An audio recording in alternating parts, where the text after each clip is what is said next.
Hi friends, ಎಲ್ರಿಗೂ ನಮಸ್ಕಾರ. ನಾನು ನಿಮ್ಮ ಪ್ರೀತಿ ರಕ್ಷಿತಾ ಬಜ್ಪೆ. ಸೊ ಇವತ್ತು ನಾವು ದೇವಸ್ಥಾನಕ್ಕೆ ಹೊರಟ್ವಿ, ಕಟೀಲು ಶ್ರೀ ದುರ್ಗಾ ಪರಮೇಶ್ವರಿ ದೇವಸ್ಥಾನಕ್ಕೆ.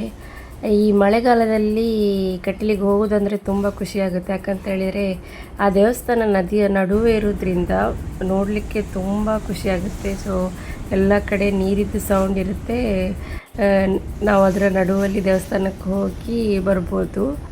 ಮಳೆ ಇಲ್ಲದಾಗಲೇ ಕಟೀಲಿಗೆ ಹೋಗಲಿಕ್ಕೆ ಬೇರೆಯೇ ಖುಷಿ, ಬಟ್ ಮಳೆ ಇರುವಾಗ ಅಂತೂ ತುಂಬ ಖುಷಿಯಾಗುತ್ತೆ. ಅಂದರೆ ನೀರಿದ್ದು ಸೌಂಡಿದ್ದು ನಡುವೆ ಹೋಗಲಿಕ್ಕೆ. ಅಲ್ಲಿ ಕಾಣಿಸ್ತಾ ಇದ್ದಲ್ಲ, ಅದೇ ಮುನ್ಕೂರು ಶ್ರೀ ದುರ್ಗಾ ಪರಮೇಶ್ವರಿ ದೇವಸ್ಥಾನ.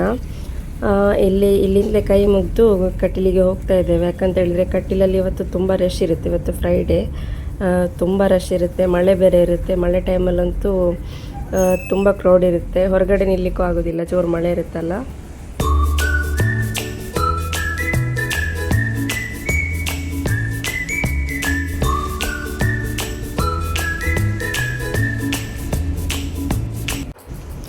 ಇವಾಗ ನೋಡಿ, ಫೈನಲಿ ದ್ವಾರ ಕಾಣಿಸ್ತಾ ಇದೆ ಕಟೀಲಿತ್ತು. ಇಲ್ಲಿಂದ ಒಂದು 2-3 ಕಿಲೋಮೀಟರ್ ಇದೆ ಅಷ್ಟೇ.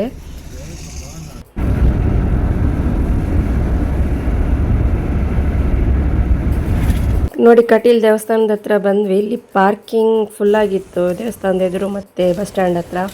ಸೊ ಈ ಸೈಡ್ ಕಳಿಸ್ತಾ ಇದ್ರು, ಅಲ್ಲಿ ಗಾಡಿ ಪಾರ್ಕ್ ಮಾಡಿ ಇವಾಗ ನಡ್ಕೊಂಡು ಹೋಗ್ತಾ ಇದ್ದೇವೆ. ತುಂಬ ಅಂದರೆ ತುಂಬ ಮಳೆ ಬಂದು ಎಲ್ಲ ಕೆಸರಾಗಿದೆ. ನೋಡಿ ಎಷ್ಟು ಗಾಡಿಗಳು ಬರ್ತಾ ಇದೆ ಅಂತೇಳಿ.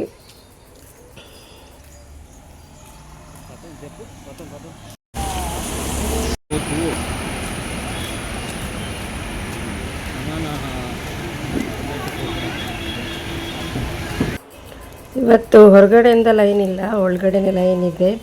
ನೋಡಿ, ಪಾರ್ಕಿಂಗ್ ಎಲ್ಲೂ ಫುಲ್ಲಾಗಿದೆ. ನಾವು ಮಲ್ಲಿಗೆ ಬೇಕಿತ್ತು, ಸೊ ಮಲ್ಲಿಗೆ ತಗೊಂಡು ಇವಾಗ ದೇವಸ್ಥಾನದ ಒಳಗಡೆ ಹೋಗ್ತಾ ಇದ್ದೇವೆ. ಇಲ್ಲಿ ತುಂಬ ರಶ್ ಆದರೆ ಇದೇ ರೀತಿ ಹೋಗ್ಲಿಕ್ಕಿರುತ್ತೆ. ಇಲ್ಲ ಅಂತ ಹೇಳಿದರೆ ಅಷ್ಟು ಇರಲ್ಲ, ಡೈರೆಕ್ಟ್ ಎಂಟ್ರಿ ಇರುತ್ತೆ. ಸೊ ನಾವು ಹೂ ತಗೊಂಡು ಹೋಗ್ತಾ ಇದ್ದೇವೆ. ನೋಡಿ, ಇಲ್ಲಿ ನಿಮಗೆ ಪೂಜೆ ಏನಾದರೂ ಭರಿಸ್ಲಿಕ್ಕಿದ್ರೆ ಪೂಜೆ ಭರಿಸ್ಕೊಳ್ಬೋದು. ನಾವು ಹಣ್ಣುಕಾಯಿ ಮನೆಯಿಂದಲೇ ತಂದಿದ್ವಿ. ಈ ಹೂ ಇಲ್ಲಿ ತಗೊಂಡು ದೇವರಿಗೆ ಕೈ ಮುಗಿದು ಹೋಗ್ತಾ ಇದ್ದೇವೆ. ಇದು ರಕ್ತೇಶ್ವರಿ ಕಟ್ಟೆ. ರೀಸೆಂಟಾಗಿ ಬ್ರಹ್ಮಕಲಶ ಕೂಡ ಅಲ್ಲಿ ಆಯಿತು. ಸೊ ಒಂದು ಎಳ್ನೀರು ಕೂಡ ಕೊಡಲಿಕ್ಕಿತ್ತು ದೇವರಿಗೆ. ಸೊ ಅದು ಎಳ್ನೀರು ತಗೊಂಡು ಇವಾಗ ಹೋಗ್ತಾ ಇದ್ದೇವೆ ದೇವಸ್ಥಾನದೊಳಗಡೆ. ನಿಮಗೆ ಎಳ್ನೀರು ಕೂಡ ಮನೆಯಿಂದಲೇ ತರ್ಬೋದು, ಹಾಗೇನಿಲ್ಲ. ನಾವಿಲ್ಲೇ ತಗೊಂಡ್ವಿ. ನೋಡಿ ಎಷ್ಟು ರಶ್ ಇದೆ ಅಂತೇಳಿ. ನಾನು ನಿಮಗೆ ನಂದಿನಿ ನದಿ ತೋರಿಸ್ತೇನೆ. ನೋಡಿ ಎಷ್ಟು ನೀರಿದೆ ಅಂತೇಳಿ. ತುಂಬ ಜಾಸ್ತಿ ನೀರಿರುತ್ತೆ, ಬಟ್ ಇವಾಗ ಇವರು ಸೈಡಲ್ಲೆಲ್ಲ ವಾಲೆಲ್ಲ ಕಟ್ಟಿ ಇವಾಗ ಸ್ವಲ್ಪ ಕಮ್ಮಿ ಆಗಿದೆ ನೀರು, ಇಲ್ಲಾಂದರೆ ತುಂಬ ನೀರಿರುತ್ತೆ. ನೋಡಿ ಎಷ್ಟು ಕ್ರೌಡ್ ಇದೆ ಅಂತೇಳಿ ದೇವಸ್ಥಾನದ ಒಳಗಡೆ ಹೋಗಲಿಕ್ಕೆ. ಮತ್ತು ನಿಮಗೆ ಇಲ್ಲಿ ದೇವಸ್ಥಾನ ಫುಲ್ ಟೈಮ್ ಓಪನ್ ಇರುತ್ತೆ. ಅಂದರೆ ಬೆಳಿಗ್ಗೆ ಓಪನ್ ಆದರೆ ರಾತ್ರಿಯೇ ಕ್ಲೋಸ್ ಆಗೋದು. ಸೊ ವೆಯ್ಟ್ ಮಾಡಬೇಕು ಅಂತ ಇಲ್ಲ. ರಶ್ ಇದ್ದರೆ ಸ್ವಲ್ಪ ವೆಯ್ಟ್ ಮಾಡಲಿಕ್ಕೆ ಸಿಗ್ತದೆ, ಇಲ್ಲದಿದ್ದರೆ ನೀವು ದರ್ಶನ ಮಾಡ್ಕೊಂಡು ಹೋಗ್ಬೋದು. ಇಲ್ಲದ್ರೆ ಕೆಲವು ಕಡೆ ಎಲ್ಲ ದೇವಸ್ಥಾನ ನಡುವಲ್ಲಿ ಕ್ಲೋಸ್ ಆಗುತ್ತೆ. ತುಂಬ ದೂರದಿಂದ ಬಂದವರಿಗೆ ಸ್ವಲ್ಪ ಕಷ್ಟ ಆಗುತ್ತೆ. ಇಲ್ಲಿ ಆ ರೀತಿ ಇಲ್ಲ. ರಶ್ ಇದ್ದರೆ ಸ್ವಲ್ಪ ವೆಯ್ಟ್ ಮಾಡಬೇಕಾಗತ್ತೆ, ಕ್ಯೂ ಇರುತ್ತೆ. ದೇವಸ್ಥಾನದ ಒಳಗಡೆ ಎಲ್ಲ ಕೈ ಮುಗ್ದು ಇವಾಗ ಹೊರಗಡೆ ಬಂದು ಕುತ್ಕೊಂಡಿದ್ವಿ. ಆಗ ಇಲ್ಲಿ ಅನ್ನಪ್ರಾಶನ ಆಗ್ತಾಯಿತ್ತು ಮಕ್ಕಳಿಗೆ. ಇಲ್ಲಿದ್ದು ತುಂಬ ಸ್ಪೆಷಲ್ ಅದು. ತುಂಬ ಮಂದಿ ಎಲ್ಲೆಲ್ಲಿಂದ ಬಂದೆಲ್ಲ ಅನ್ನಪ್ರಾಶನ ಮಾಡಿಸ್ಕೊಂಡು ಹೋಗ್ತಾರೆ. ಅದೇ ಇವತ್ತು ಅನ್ನಪ್ರಾಶನ ಮಾಡ್ತಾಯಿದ್ರು.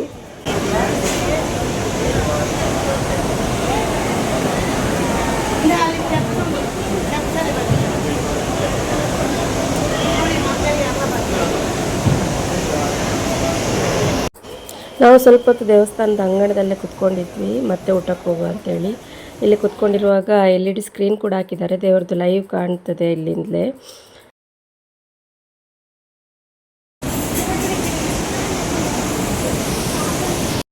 ಇವಾಗ ಕ್ಯೂ ಅಲ್ಲಿ ಊಟಕ್ಕೆ ಹೋಗ್ತಾ ಇದ್ದೇವೆ. ತುಂಬ ಕ್ಯೂ ಇದೆ, ಇಲ್ಲಿಂದಲೇ ಕ್ಯೂ ಇದೆ ಅಲ್ಲಿ ತನಕ. ಸೊ ಹೋಗ್ತಾ ಇದ್ದೇವೆ. ಇದು ಕೂಡ ನದಿಯ ನಡುವೆ ಒಂದು ಬ್ರಿಡ್ಜ್ ಇದೆ, ಅದ್ರಲ್ಲಿ ನಡ್ಕೊಂಡು ಹೋಗಬೇಕು.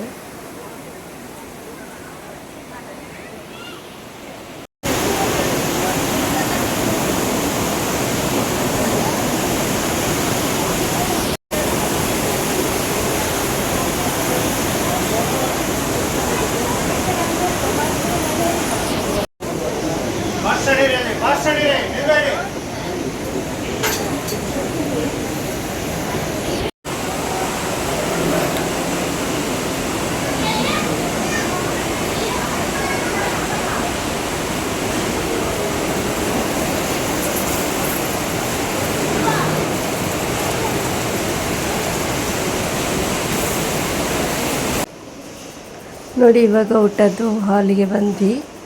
ಇಲ್ಲಿ ಪ್ಲೇಟ್ ಕೊಡಬೇಕಾದ್ರೆ ಒಂದು ಸಣ್ಣ ಪ್ಲೇಟ್ ಅವರಿಗೆ ಸಿಕ್ತು. ಸೊ ಅದಕ್ಕೆ ಕೇಳ್ತಾ ಇದ್ದಾರೆ ನೋಡಿ ಎಂತ ಹೇಳಿ. ಊಟ ಮಾಡುವಾಗ ಊಟ ಮೇಲೆ ಮಾತ್ರ ಕಾನ್ಸಂಟ್ರೇಷನ್ ಮಾಡಬೇಕು. ಅಲ್ಲ ಪ್ಲೇಟ್ ಚಿಕ್ಕದುಂಟ.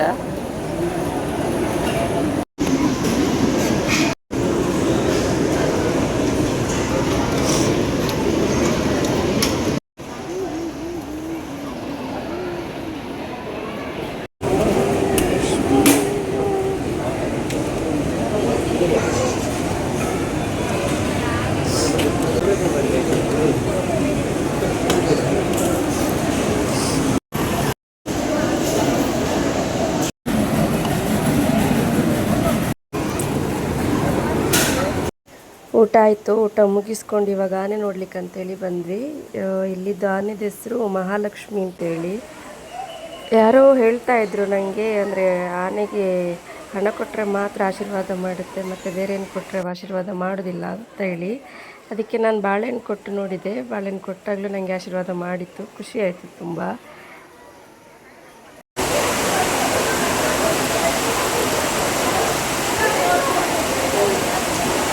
ಇವಾಗ ನೋಡಿ ನಾನು ಎಲ್ಲ ಕಡೆಯಿಂದ ನಿಮಗೆ ತೋರಿಸ್ತೇನೆ ನಂದಿನಿ ನದಿ ಹೇಗೆ ಹರಿತಾ ಇದೆ ಅಂತೇಳಿ.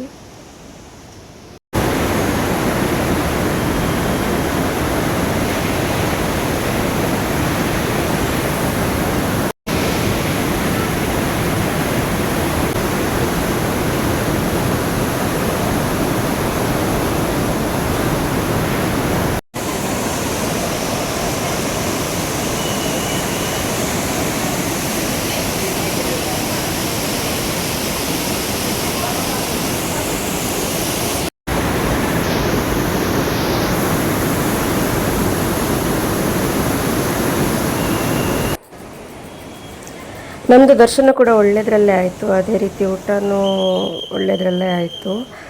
ಇವಾಗಲೂ ತುಂಬ ಕ್ರೌಡ್ ಇದೆ ನೋಡಿ. ನಾವು ದೇವಸ್ಥಾನದಿಂದ ಹೊರಗಡೆ ಬಂದ್ವಿ. ಎಲ್ರಿಗೂ ಆ ದುರ್ಗಾ ಪರಮೇಶ್ವರಿ ಆಯುಷ್ಯ ಆರೋಗ್ಯ ಎಲ್ಲ ಕೊಟ್ಟು ಕಾಪಾಡಲಿ. ಇಲ್ಲಿಗೆ ನಾನು ಸಣ್ಣ ವಿಡಿಯೋ ಮುಗಿಸ್ತಾ ಇದ್ದೇನೆ. ಮತ್ತು ಇನ್ನೊಂದು ವಿಡಿಯೋದೊಂದಿಗೆ ಸಿಗೋಣ. ಎಲ್ರಿಗೂ ಧನ್ಯವಾದಗಳು. ಜೈ ಶ್ರೀರಾಮ್.